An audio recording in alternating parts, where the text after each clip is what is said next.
You've used ChatGPT to draft emails, summarize reports, and brainstorm ideas? But is your business ready for what's coming next? How do you move from artificial intelligence as an assistant to a process participant? Innovators are already experimenting with agents that collaborate, make decisions, and automate entire workflows. So where do we really stand today? My name is Alexandre Nevski, and this is Innovation Tales. Navigating change, one story at a time, we share insights from leaders tackling the challenges of today's digital world. Welcome to Innovation Tales, the podcast exploring the human side of digital transformation. Quick note, we'll be hosting a live webinar on May 7th for business leaders to see the real opportunities and risks of AI agents in risk-averse enterprise environments. Check the link below for details and secure your spot. Artificial intelligence is transforming business operations, but moving from simple chat assistants to fully integrated agents is no small leap. Today we're joined by Konrad Jeleń, a leader at the forefront of this shift. He serves as Executive CTO at PMR, VP of Data Science and AI at Kolomolo, and Director for Technical Solutions at AI for Process. With over 20 years in AI, machine learning, and enterprise transformation, Konrad has built solutions across industries, from predictive maintenance in manufacturing to agentic systems in customer service. He understands the balance between innovation and real-world constraints, ensuring technology delivers measurable value, not hype. In this episode, we cut through the noise and explore how agents can collaborate, make decisions, and take on real business processes. How do you balance automation with control? When does a system become too costly to justify? And what safeguards are essential to prevent artificial intelligence from making costly mistakes?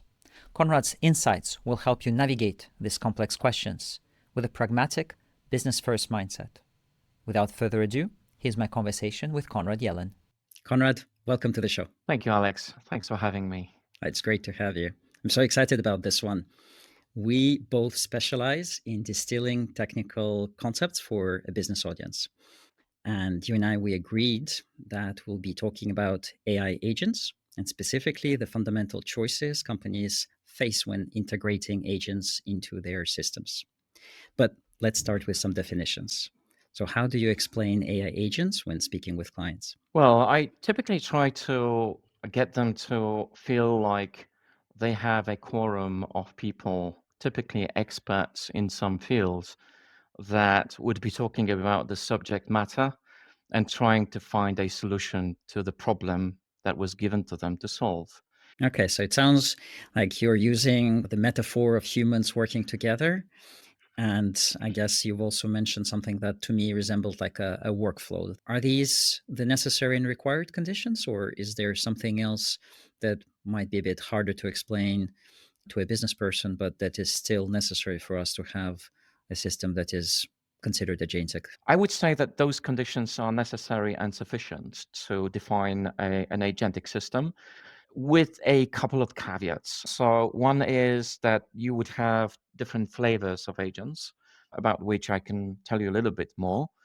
But typically, the simplest agentic system would have just a couple of experts defined by certain characteristics I can talk about that would ponder upon a subject matter to arrive at a conclusion that is of interest to you.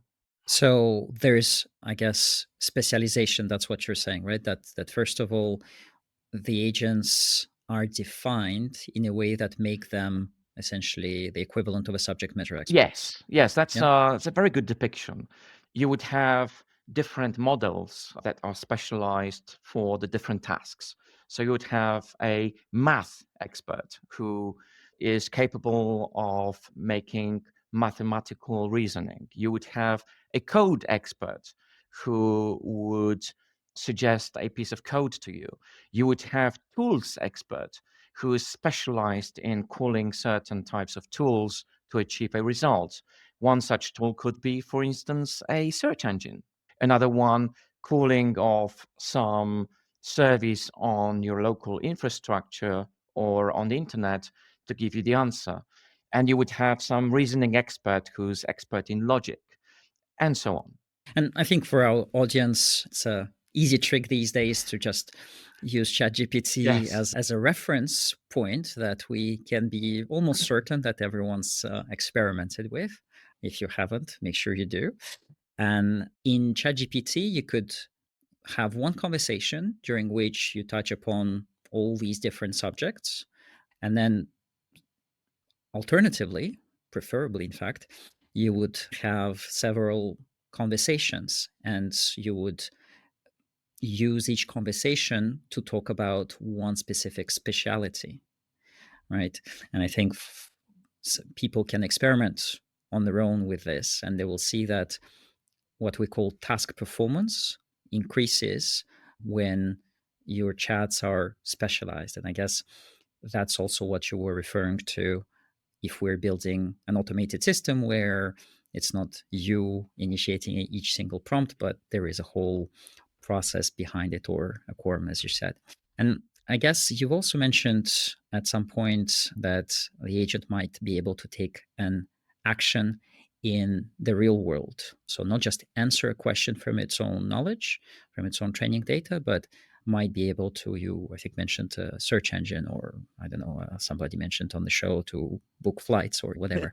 So is that also a necessary condition as far as you're concerned? No, although I think as time goes now and development of both the tools around the agentic systems as well as the AIs themselves, they tend to get into a form where interaction with the real world through a number of tools gets easier and gets the job done. And we would typically try to understand the agentic system as something, well, I said before, like forum of people, or in this case, agents that can ponder upon some idea and then give you a result. But we would be looking at the agentic systems as something that can act upon the real world. And pretty much the only way to interact with the real world is through some ways of execution of actions. And I find this to be more and more a prominent concept in the agentic systems that essentially defines those agentic systems of nowadays. Okay, so we've mentioned a number of must-haves. Agents are specialized, have goals, a degree of autonomy, and I guess more often than not, external tools to use. Before I forget, as mentioned in the intro, if this idea of agents running real business processes has you curious or nervous, join me on Wednesday, May 7th for a live interactive webinar. In 2 hours, we'll walk through 3 examples and discuss questions that are especially important in risk-averse environments, such as data ownership, sourcing options, and automation pitfalls. Seats are limited. The sign-up link is below. With that preview out of the way, Konrad, could you walk us through a practical example where several agents collaborate so we can dissect who does what and why? Yes, and I think that would be actually quite close to the heart of some of our listeners. I was thinking of something quite generic like customer service. We actually had recently a hackathon, AI hackathon in Stockholm with AWS. We've actually built an agentic system that looks at the inquiry made by a customer chatting, and it would classify this intent into one of the predefined intents and further engage on an agentic chat that was specifically attuned to this kind of intent. Let's say that this inquiry is a request for help or maybe a return of an item, let's say a computer part of sorts. It would be taken by the agentic chat, and that agentic chat would first analyze the sentiment of the inquiry. It would kindly respond to the client and look what kind of part is it. It would further route the conversation to another agent that would get some more information about this computer part, let's say a motherboard. That conversation would happen internally within this agentic chat. So the customer wouldn't be a witness to what the agents are talking one to another. So this information gathering agent would look at the information sources, reviews, perhaps maybe some forums, or a database of products to maybe find out what kind of part that is a component of this computer part may be faulty, or what problem was previously encountered by maybe other customers. You would also have an agent that would react on the request for return of the part and would take over that kind of conversation to work out the details of the return, the shipping address, maybe information about when would that part be available if that part is not in stock, and so on. And ideally, you would have a wrap up agent who would wrap this conversation up, tell the customer what was done, what is going to happen, and perhaps maybe ask the customer for further feedback. When we started the conversation, you used a very simple metaphor for what agents Yes. are, a group of subject matter experts working on a problem. But that's a metaphor, right? It's not like the humans, we specialize because we don't really have a choice. We simply would take too long to learn all of the different professions in order to be able to handle a complex service or product these days.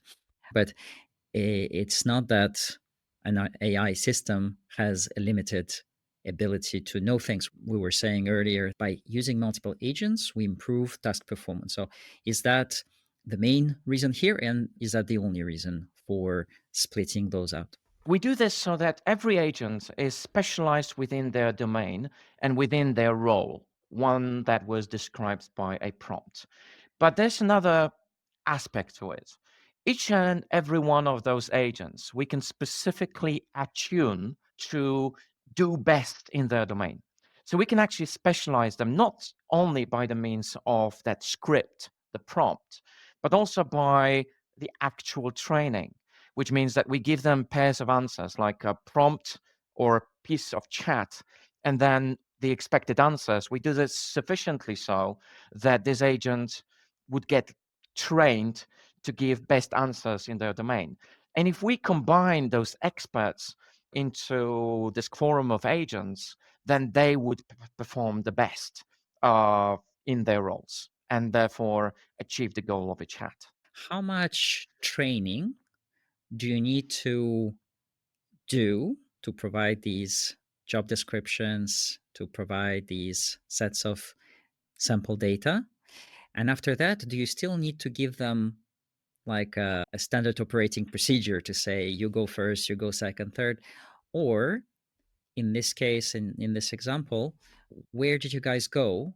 How much procedural instructions did you give them versus how much are they actually figuring out based on each case? This is actually a very good question because I think it ponders upon the very subject of, are agentic chats safe? Would they, upon certain way of asking them to do something, would they do something stupid or outright dangerous? And the answer is yes, they can.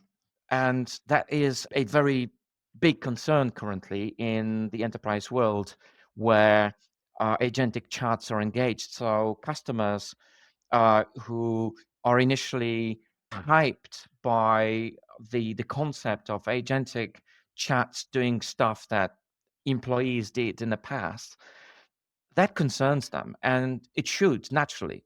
And therefore, you would like to narrow the scope of an agent sufficiently so that they wouldn't do anything stupid.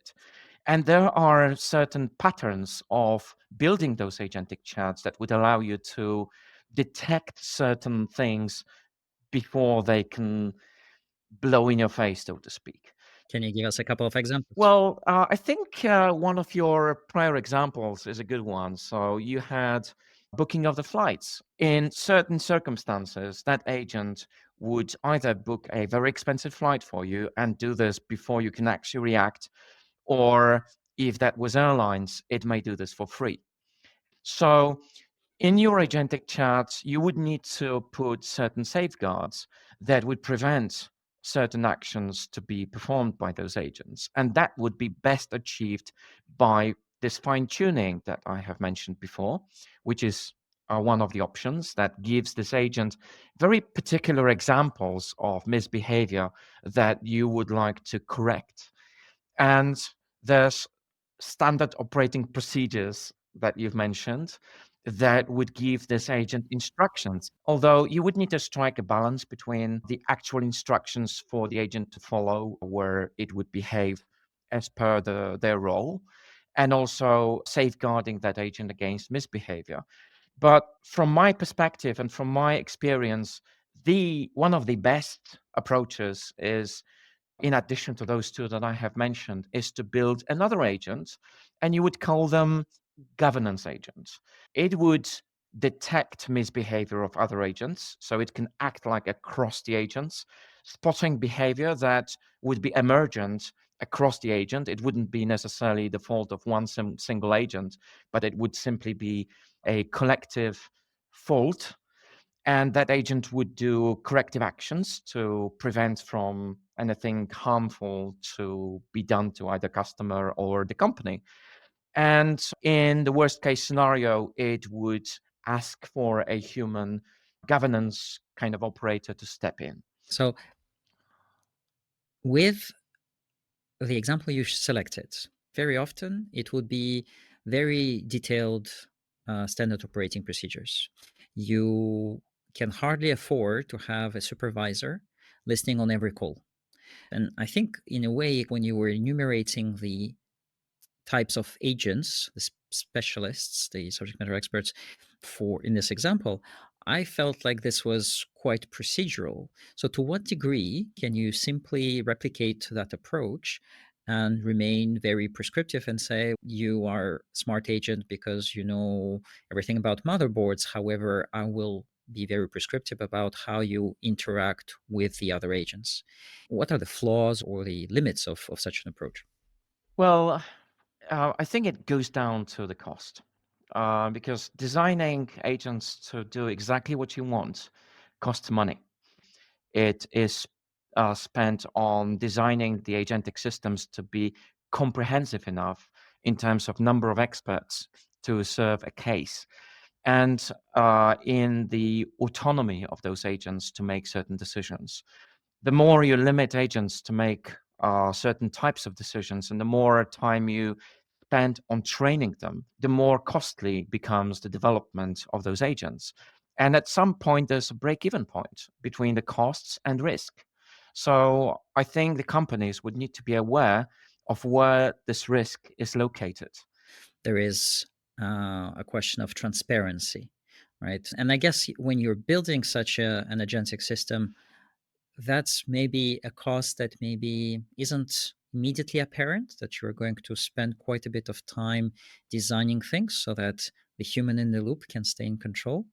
But it sounds like without that, you'd be forced into being too prescriptive and losing the benefit of having some intelligence in the system, which is able to react in a rational or in a constructive way to situations, even if, unlike traditional software, no one actually explained that in this case you have to do this. The agent guesses that it should be doing that based on the training data that it has seen.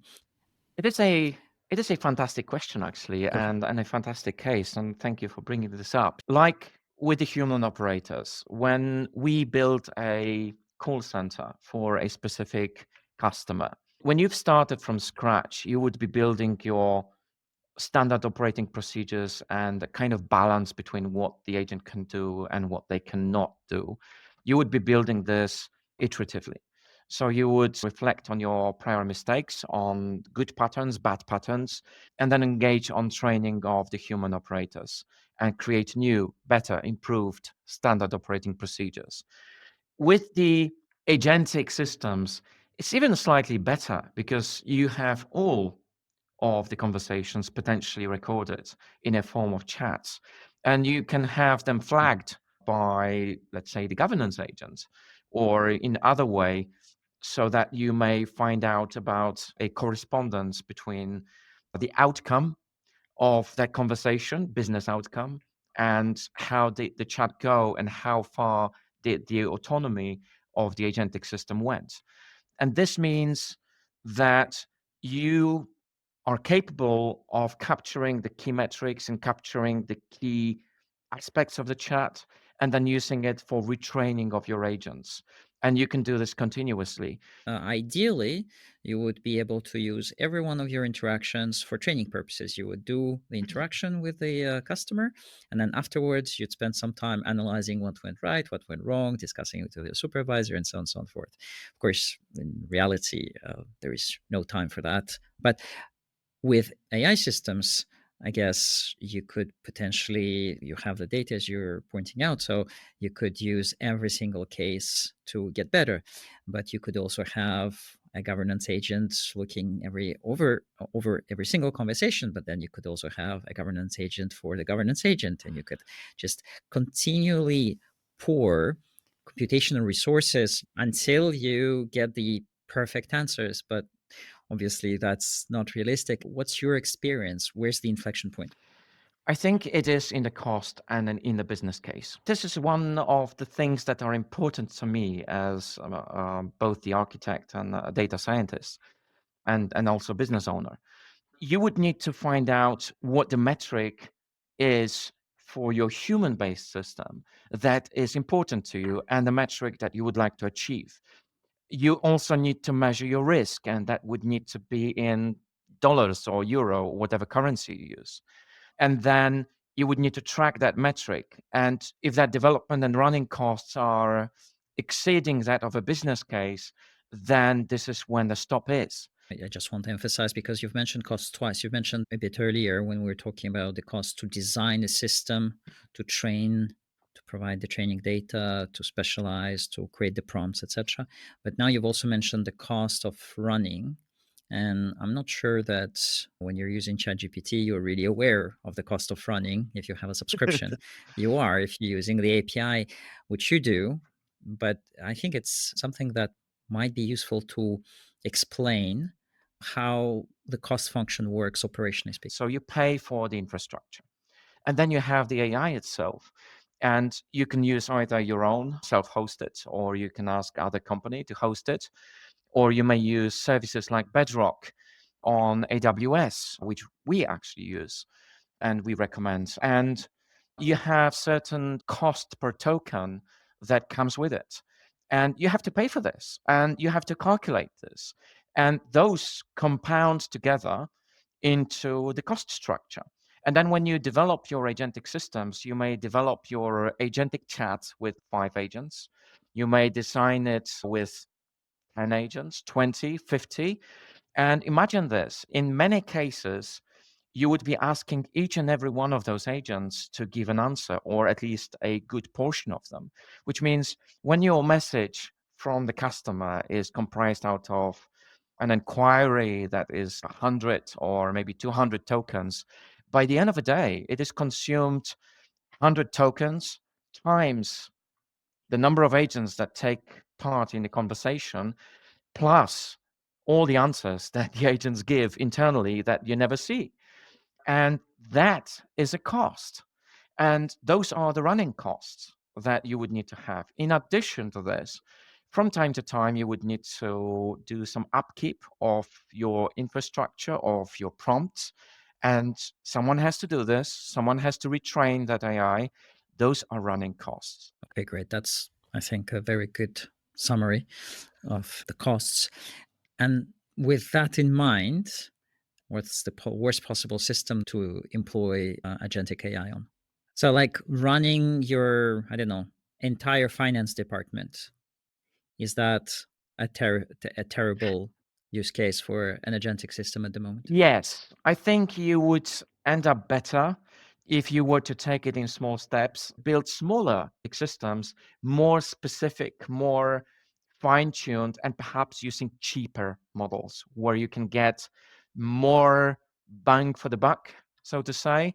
There are currently what is called small language models that are on the race that you can get fine-tuned to do the great job. There are techniques called model distillation that you can use to get domain knowledge of a larger model into a smaller model that is 10 times or even 100 times cheaper to run. And those are the techniques that you can use. But those are very domain specific, which forces you to think in agentic domains. Like you have agentic chat for returns, going back to our example for customer service, agentic chat for giving you more information. You have agentic system for dealing with complaints. You have agentic system that deals with upgrades of your hardware, can give you the best possible setup for what you want.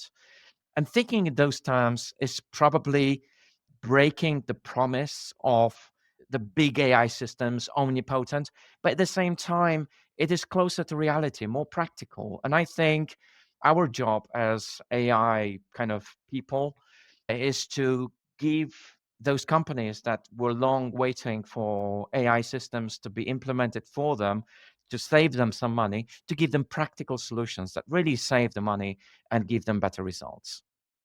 And as we're about to wrap up, I usually ask a couple of questions at the end. The first one, is there a book, a tool, or habit that has made a particular impact on you in the last 12 months? I have read so many books, but one that struck me the most is a book written by Stephen Wolfram. And he wrote a book that I recommend for everyone who's not very technical about AI and would like to learn a little bit more about it. There's a bit of science in this book, and that book is How ChatGPT Works, if I got the title right. We'll make sure that the link is in the description. Absolutely. It's a fantastic book, and Stephen Wolfram is a fantastic scientist. And he can talk about things that are complicated in a way that is understandable even to me. Perfect. And finally, what's one thing that you expect to remain constant 10 years from now? The AI systems are going to get better, and we would see advances in the AI, computer science, and in the mathematics. And of course, end result is going to be that those chats are going to be better. But I think for business people, always looking for metrics and making sure that your AI solution is behaving within the metrics that you put it to behave against. That is one thing that I would always recommend to everybody, regardless of how smart the agentic or AI system is going to be. Look for metrics. Don't make the mistake of going after the hype and just harming yourself and your customers alike. Great point to finish on. Thank you. With that, Konrad, a true pleasure. Pleasure is mine. Thank you for having me. AI agents are evolving from research assistants to active process participants.